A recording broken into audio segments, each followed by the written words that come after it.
여러분 살면서 가장 많이 웃어보신 적이 언제이십니까? 재밌는 예능 프로그램을 볼 때라든지 혹은 사랑하는 사람들과 함께 여행을 떠난다든지 그럴 때 우리가 많이 웃게 되는데, 저는 살면서 가장 많이 웃어본 때를 생각하면은 결혼식이 생각이 납니다. 제가 결혼할 때 계속 이렇게 웃으면서 연신 감사합니다, 감사합니다 했던, 항상 기뻐하고 쉬지 말고 기도하면서 범사에 감사했던 그날이 생각나는데, 근데 그때를 생각해 보면 그렇게 물론 이제 굉장히 행복하고 감사한 마음은 진심이었지만 몸은 너무 힘들었어요. 왜냐면 계속 이렇게 웃느라고 나중에는 여기가 막 이렇게 떨리기도 하고, 게다가 이제 그 주례하셨던 목사님이 어떤 말씀을 하셨냐면은, 당일날 신랑 신부가 제일 예쁜데 하객들은 신랑 신부 뒤통수만 보니까 주례 설교 말씀하실 때 이제 앞을 보고 있으면 좋겠다, 그렇게 말씀을 하셨습니다. 저는 결혼이 처음이었기 때문에 그게 어떤 파장을 몰고 올지 전혀 알지 못한 채 너무 좋다, 신랑 신부가 앞에 이제 보면서 같이 결혼을 하면 참 좋겠다는 생각에 이렇게 이제 앞을 보고 서 있었죠. 그래서 계속 이렇게 웃으면서 여기가 막 덜덜 떨리면서 그런 하루를 보냈던 기억이 나요. 항상 기뻐한다는 것, 쉬지 말고 기도한다는 것, 그리고 범사에 감사한다는 것, 우리가 그렇게 하면 좋겠다는 생각은 들지만 너무 그게 가능할까라는 생각이 동시에 들기도 하죠. 매일매일 그렇게 살아야 한다라고 한다면 그 말씀에 순종한다는 건 너무 어렵게 느껴지기도 하고, 어찌 보면 매우 고통스러울 것 같기도 한 말씀입니다. 하지만 이 말씀은 사실 하나님 나라의 백성이 되려면 이러한 것들을 지켜야만 하는 가입 조건이 아니고, 이미 하나님 나라 백성이 된 자들이 그 하나님 나라를 누리기 위해서 어떻게 살아가야 하는가에 대한 사용 설명서라고 할 수가 있겠습니다.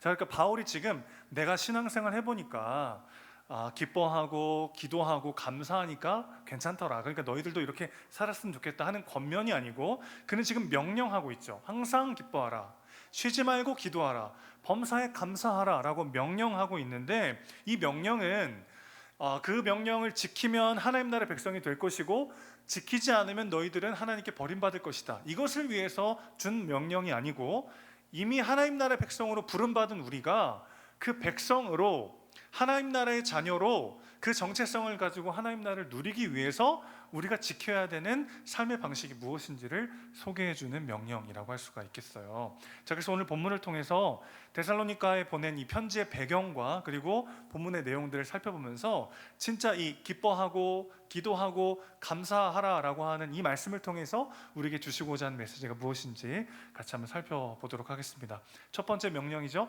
항상 기뻐하라입니다.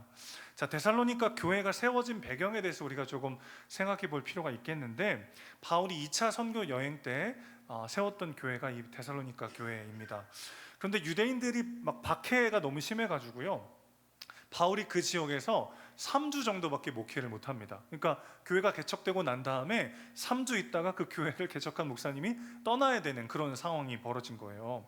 야손이라고 하는 집에서 가정교회를 시작했던 이 데살로니가 교회는 이방인들이 많았던 교회입니다. 그러니까 성경적인 지식도 그렇게 많지 않은, 신앙의 경험이 그렇게 많지 않은 교인들로 이루어진 교회였기 때문에 굉장히 큰 혼란이 있었겠죠. 그런데도 그들은 신실하게 믿음을 지키면서 신앙생활을 이어가 왔습니다. 그런데 그때가 어떤 시기냐면, 예수님이 죽으시고 부활하셔서 다시 하늘로 승천하신 지 한 30년 정도가 지난 시점이었어요.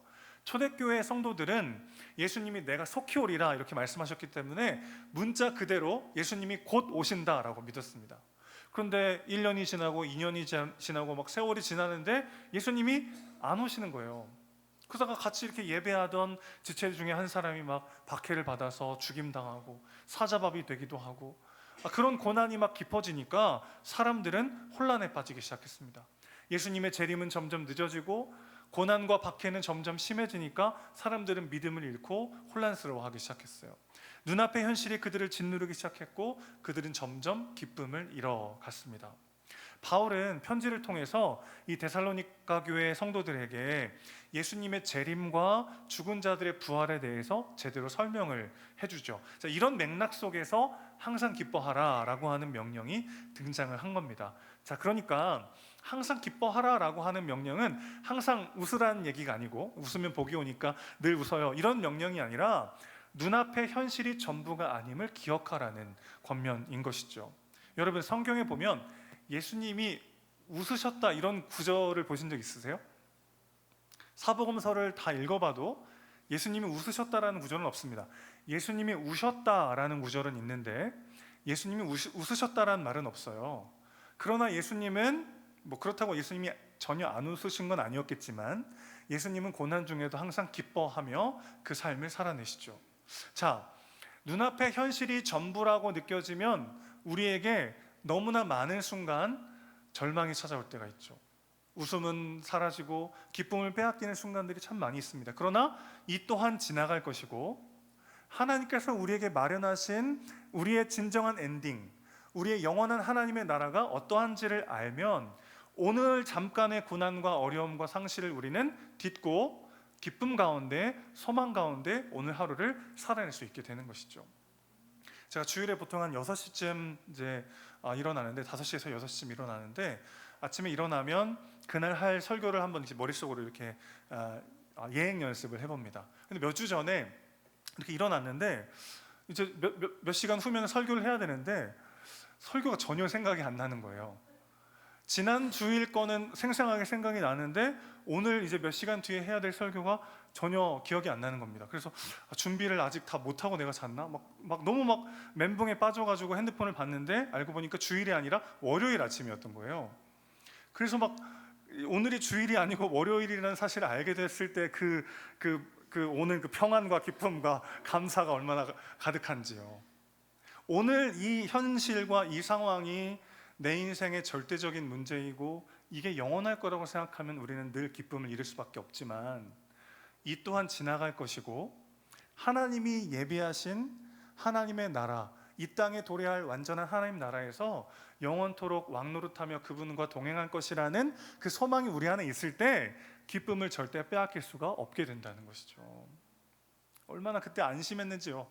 정말 주일이 아니라 월요일인 게 지난주 설교가 왜 이렇게 생생히 기억나나 했더니 바로 어제였어가지고 생생히 기억났던 거예요. 오늘 우리가 당면한 그 문제가 정말 우리의 인생을 끝장낼 만큼 영원하고 너무나도 중요한 문제가 아니라는 사실이 우리를 얼마나 자유하게 합니까? 그것이 우리에게 얼마나 큰 기쁨을 줍니까?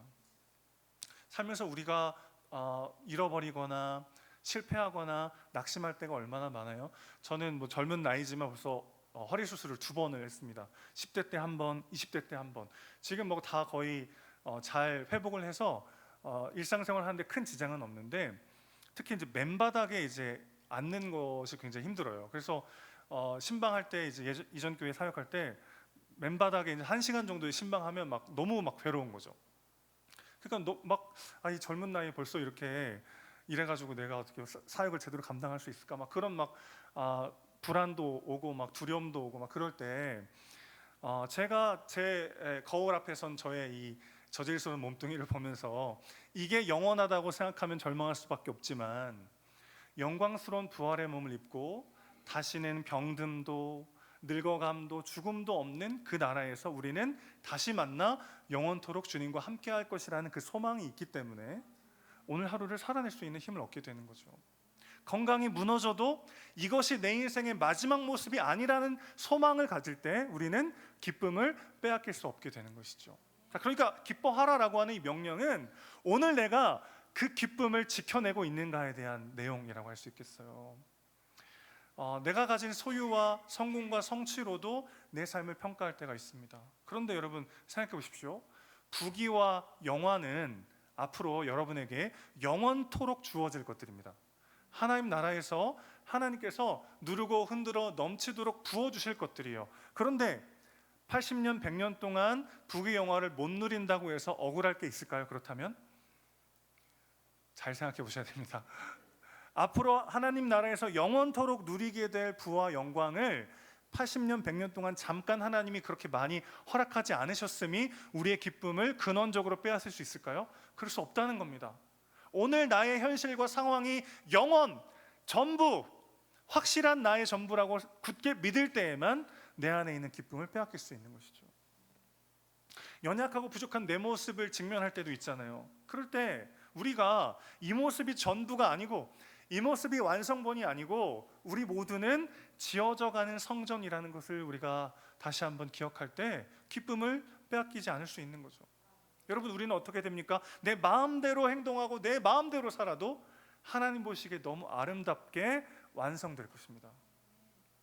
제 생각이 아니고요, 하나님이 이렇게 약속하십니다. 오늘 23절 24절 말씀 다시 보실까요? 평강의 하나님이 친히, 어떻게 해요? 직접 친히 너희를 온전히 거룩하게 하시고 또 너희의 온 영과 혼과 몸이 우리 주 예수 그리스도께서 강림하실 때에 흠없게 보존되기를 원하노라. 너희를 부르시는 이는 믿으시니 그가 또한 이루시리라. 아멘. 저의 모습을 보면 부족한 것도 많고 몸도 현찮고, 그런데 하나님께서 우리의 인생을 빚으시고 입히시고 이끄셔서 너무나도 영광스럽고 아름답게 완성하실 것이다라고 약속하십니다. 그럼 오늘 우리의 시선은 지금 당장의 연약함에 머물러야 합니까? 하나님이 약속하신 그 완전한 완성에 머물러야 합니까? 그것을 바라볼 때 오늘 우리의 기쁨을 빼앗길 수 없는 거죠. 우리의 기쁨을 빼앗는 것들이 얼마나 많아요. 건강이 무너질 때, 나 자신의 연약함을 직면할 때, 혹은 내가 가지고 내가 이뤘던 것들이 허망하게 무너질 때, 수많은 이유들 때문에 우리의 기쁨을 빼앗기기 쉽지만, 그러나 그것이 끝이 아니고 그것이 과정이라는 것을 우리가 기억할 때 우리는 다시 한번 기뻐할 수 있는 거죠. 기뻐하기를 선택할 수 있는 것이죠. 우리 안에 이미 주신 그 기쁨을 빼앗기지 않을 수 있게 된 줄로 믿습니다. 웃음을 빼앗아가는 일들은 많지만 하나님 주신 그 근본적인 기쁨은 누구도 빼앗을 수 없어요. 십자가의 그 모진 고난 끝에 예수님이 마지막으로 남기신 말씀이 무엇입니까? 다 이루었도다였습니다. 다 지불했다라고 하는 상업적 용어예요. 그분께서 우리의 영원한 생명과 찬란한 영광을 위해서 모든 것을 이미 지불하셨습니다. 그러니 우리가 어찌 기뻐하지 않을 수 있겠어요? 오늘 나의 이 모습이 최종본이 아니고 오늘 내가 처한 이 문제가 영원하지 않다는 것, 그것이 오늘 우리에게 기쁨을 지키게 하는 너무나 중요한 약속인 것이죠. 사랑하는 여러분, 항상 기뻐하십시오. 그래야만 천국에 갈 수 있어서가 아니라 하나님의 자녀로, 하나님 나라의 백성으로 우리가 이미 부름받았기 때문에, 그것이 우리의 찬란한 엔딩이기 때문에 그것을 바라보며 오늘을 기뻐하는 우리 모두가 되시기를 주님의 이름으로 축원합니다. 두 번째입니다. 쉬지 말고 기도하라는 명령이에요. 이 또한 참 부담이 되는 말씀입니다. 쉬지 않고 기도한다는 건 일단 가능할까? 그런 마음도 들면서 그렇게 기도하지 않으면 어떻게 될까? 그런 의문도 들게 하는 말씀인데, 우리 21절, 22절 말씀을 같이 한번 읽어볼게요. 본문 21절, 22절입니다. 읽어주십시오. 시작.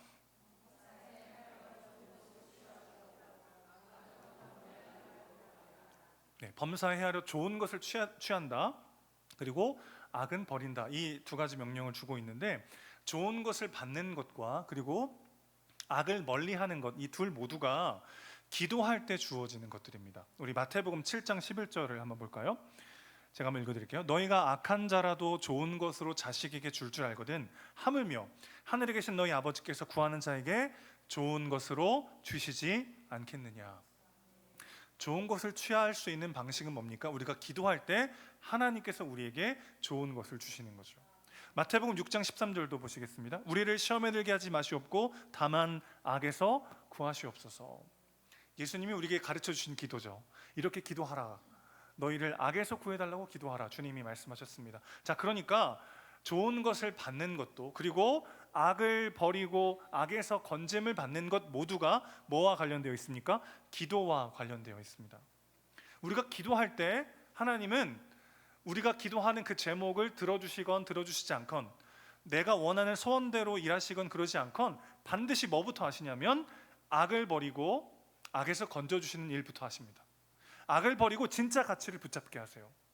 사람이 악에 사로잡히고 죄악에 빠질 때 가장 먼저 나타나는 증상은 기도가 메마른다는 것입니다. 다윗을 한번 생각해 보세요. 그의 부하들은 한참 전쟁을 치르고 있습니다. 목숨을 걸고 전쟁을 치르는 중에 다윗은 그 전쟁에 나가지도 않고 저녁에 한가롭게 옥상을 거닐어요. 아마 낮잠을 잤던 것 같아요. 다 자야 될 그 시간에 깨어서 한가롭게 옥상을 돌아다니다가 밧세바가 목욕을 하는 것을 보고 그녀를 데려와서 취합니다. 얼마든지 그 죄를 멈출 수 있는 기회들이 중간중간 있었는데 다윗은 멈추지 않아요. 그때 다윗은 기도하지 않습니다. 기도하지 않자 그가 갖고 있었던 그의 지혜와 권력과 모든 경험은 밧세바를 은밀하게 취하는 일에 사용되고 말죠. 악에 빠져들 때 가장 먼저 멈추게 되는 것이 기도입니다. 죄에 빠질 때는 기도할 시간이 없고 기도할 때는 죄 지을 시간이 없어요. 기도하라라는 그 명령은 우리 인생을 지키기 원하시는 하나님 아버지의 사랑의 마음인 것이죠. 그러니까 이거는 이렇게 쉬지 말고 기도할 수 있는 게 가능한가 불가능한가 그런 문제가 아니라 하나님 나라 백성으로 악에 빠지지 않고 하나님의 가치를 붙잡고 영광스럽게 살아갈 수 있는 방식을 주님이 우리에게 이야기하고 계신 것이죠. 그 사랑의 마음이 우리에게 느껴져야 되는 거죠. 이건 의무가 아니라 사랑의 관계 속으로 우리가 부름받았음을 상기시키는 명령이라고 할 수 있겠어요. 여러분, 쉬지 말고 기도하라는 이 말씀은 사실 어떤 뜻이죠? 너희가 언제든지 기도해도 내가 듣겠다는 뜻입니다. 이게 참 쉽지 않잖아요. 여러분, 아무리 여러분이 사랑하고 가까운 사이여도 언제든지 전화하세요. 내가 언제든지 전화하면 언제든 내가 받고 내가 응답하겠습니다. 이렇게 말하기가 참 어렵잖아요. 여러분, 저에게 언제든 전화하셔도 됩니다. 근데 만약에 새벽 2시에 맨날 전화하시면은 목회 일정에 상당한 차질이 있지 않겠어요? 아니, 우리 중 누가 사실은 막 언제든 다 전화하면 내가 무조건 다 받아주고 응답하겠다고 말할 수 있는 존재가 누가 있겠어요? 그런데 우리 하나님은 뭐라고 말씀하시냐면 언제든지 나에게 전화하면, 언제든지 기도하면 내가 응답하겠다는 거예요. 박상철이라는 가수 아십니까? 박상철의 무조건이라는 복음성가가 있어요. 제가 한번 가사를 한번 읽어드릴게요. 내가 필요할 땐 나를 불러줘. 언제든지 달려갈게. 낮에도 좋아, 밤에도 좋아, 언제든지 달려갈게. 다른 사람들이 나를 부르면 한참을 생각해 보겠지만 당신이 나를 불러준다면 무조건 달려갈 거야. 당신을 향한 나의 사랑은 무조건이야. 당신을 향한 나의 사랑은 특급 사랑이야. 태평양을 건너, 대서양을 건너, 인도양을 건너서라도 당신이 부르면 달려갈 거야. 무조건 달려갈 거야. 아멘. 여러분, 이게 우리를 향한 하나님 아버지의 마음이에요. 사랑하는 아들아, 사랑하는 딸아, 언제든 내게로 오너라. 네가 기도한다면 난 언제든 너의 기도를 응답할 것이다. 쉬지 말고 기도해야 되는 건 부담이 아니라 사랑이에요. 사랑. 내가 언제나 어떻게 기도하는지 하나님은 여러분의 기도를 듣고 계십니다. 그 기도에 응답하십니다. 기도할 때 어떻게 하시죠? 기도할 때 좋은 것을 주세요. 그런데 여러분, 비밀이 하나 있습니다. 기도 안 해도 좋은 것을 주십니다. 목사님, 이게 무슨 말이죠? 기도해야 됩니까? 기도 말아야 됩니까? 좋은 것을 얻기 위해서 하는 게 아니에요. 기도는 우리 하나님 아버지는 우리가 기도하지 않아도 우리에게 좋은 것을 주십니다. 그런데 기도해야 되는 이유가 뭔지 아세요? 우리가 기도할 때 하나님이 내게 주신 은혜들을 우리가 알아차릴 수 있습니다. 이것이 하나님께서 내게 주신 응답이고 선물이고 은혜인지 아닌지 우리가 인지하지 못하고 흘려보낼 때가 얼마나 많은지 모르겠어요. 하나님이 내가 간절히 기도했던 기도에 응답하시고 내 기도에 귀를 기울이시고 나와 함께 하시는데 내가 그 은혜를 다 누리지도 못한 채 흘려버릴 때가 얼마나 많은지 모르겠습니다. 간절히 매달리고 구체적으로 내가 원하는 것을 구하잖아요. 그러면 하나님이 내 기도를 얼마나 소중히 여기시는지를 알 수밖에 없습니다. 내가 기도했던 그 세세한 하나하나를 응답하신 하나님을 경험할 때마다 소름이 돋을 정도예요. 나도 기도하고 나서 잊어버렸는데 하나님이 기억하셔서 그거 하나하나 세심하게 응답하신 하나님, 그 하나님을 경험할 때마다 쉬지 말고 기도하라는 말이 부담이 아니라 너무나 큰 감격으로 다가와요. 그리고 때로는 내가 기도한 것보다 더 좋은 것을 주실 때도 있습니다. 내가 기도한 것을 거절하시고 내가 기도하지도 않은 더 좋은 것을 우리 하나님은 우리에게 주시는 거죠. 그래서 오히려 기도가 응답되지 않으면 더 기대가 될 때가 있어요. 내가 이렇게까지 하나님께 간절히 구했는데, 내가 이렇게까지 매달려서 적극적이고 세세하게 끈질기게 하나님께 기도했는데 결국 안 들어주셨다면 내가 기도한 것보다 더 좋은 것을 주기 원하시는 하나님의 계획이 있구나. 그것이 우리에게 새로운 소망과 기쁨을 주는 것이죠. 기도할수록 내 안에 기쁨을 빼앗길 수 없는 하나님 주시는 진짜 사랑이 우리 안에 절절히 터져 나오게 되더라는 것입니다. 기도함으로 그 아버지의 사랑을 누리십시오. 쉬지 말고 기도함으로 쉴 새 없이 우리에게 쏟아 부어주시는 그 아버지의 사랑을 경험하는 저와 여러분 되시기를 주님의 이름으로 축원합니다. 마지막 세 번째 명령이에요. 범사에 감사하라 말씀하십니다. 우리 19절, 20절 말씀을 한번 읽어주십시오. 19절과 20절입니다. 시작.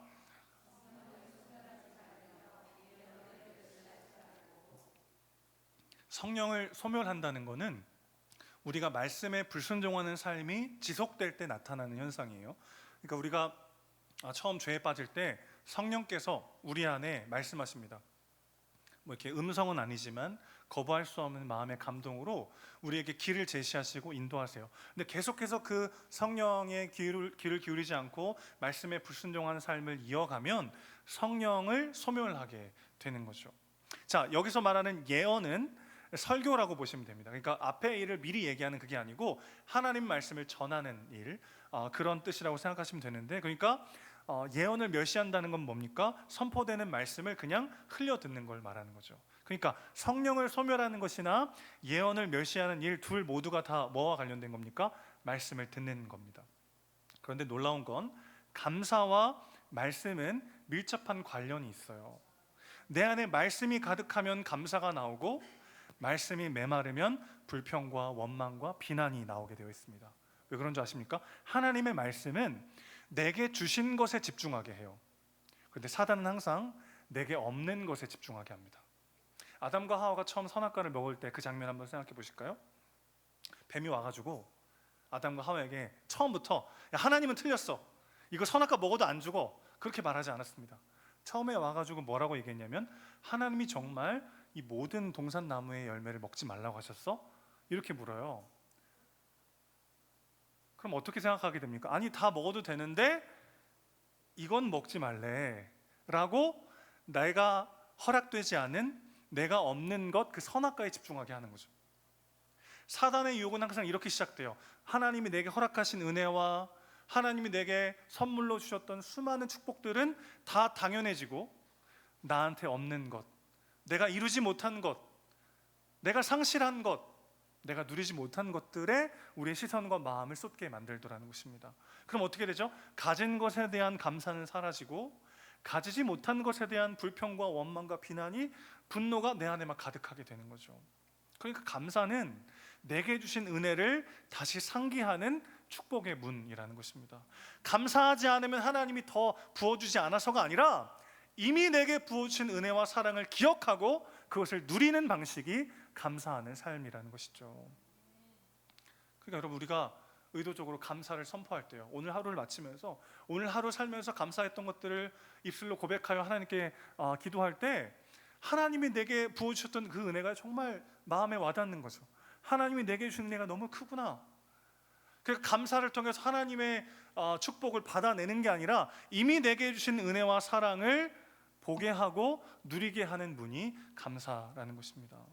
당연한 것은 아무것도 없죠. 사실 오늘 하루 우리가 함께 모여 예배할 수 있음 자체가 얼마나 큰 은혜입니까? 모든 것이 은혜죠.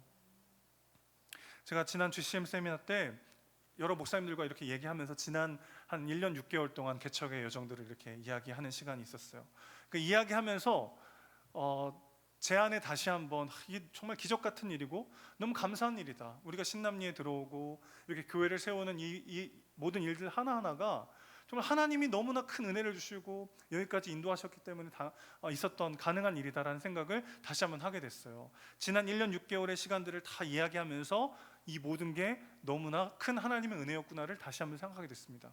그러면서 동시에 제 안에 이 모든 것들이 순식간에 무뎌지고 당연해졌구나, 그런 생각을 하게 됐어요. 그래서 다시 그 밤에 혼자 이렇게 그 산길을 걸으면서 그 숙소 뒤에 이제 산이 하나 있거든요. 산길을 혼자 걸으면서 하나씩 하나씩 그간 1년 6개월 동안 있었던 것들을 감사 기도를 드리기 시작했습니다.